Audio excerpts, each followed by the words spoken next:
A blessed day. Welcome to Light for Today, TV. Have you ever felt like your mind was running a marathon?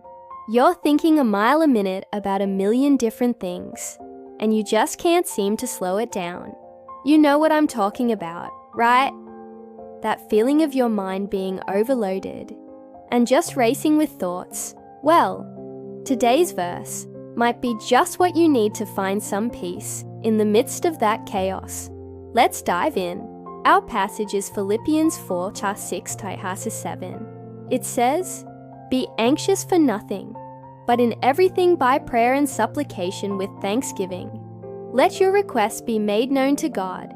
Resist the devil and he will flee. Resist the devil and he will flee." Now, notice the repetition there. The original language actually has the word flee in the imperative mood, which means it's a command. So it's like, hey, you better flee, because if you don't, he's gonna keep coming after you. So the idea is not that we resist the devil once, and then he runs away.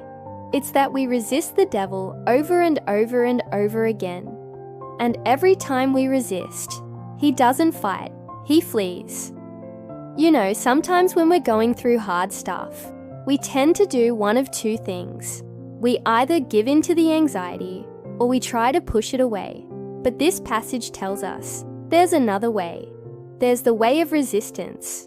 This verse is giving us a strategy, a spiritual strategy for dealing with all the stuff that life throws at us. Let me highlight 3 points for us.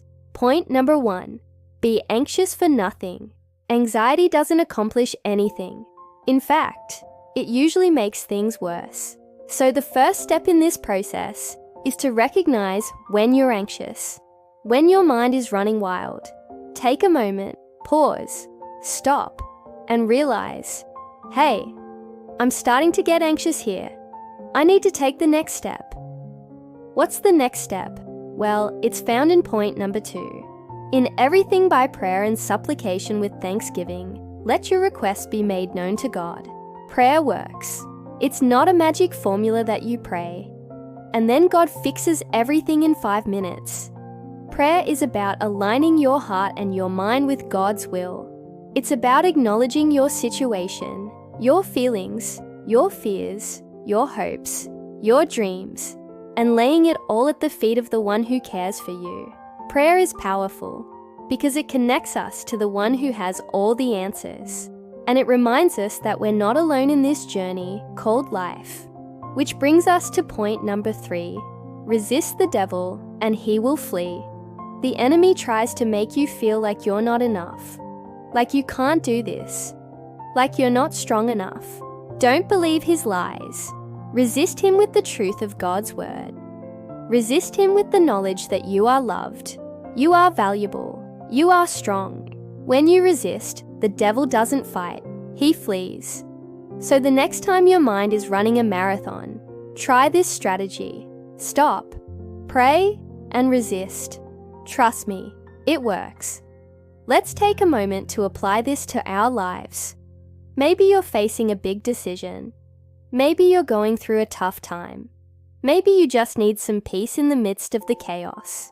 Close your eyes, take a deep breath, and follow these steps. Be still before God. Acknowledge your situation and your feelings. Ask for guidance, strength, and wisdom. Resist the devil's lies and doubt, and then rest in the promise that God is with you. He's got this. And when you do this, you'll experience a peace that surpasses all understanding. Hey, I hope this helps you. Remember, you're not alone in this journey. God is with you every step of the way. Thank you for watching Light for Today TV. Subscribe for daily Bible reflections, and may God's peace be with you today.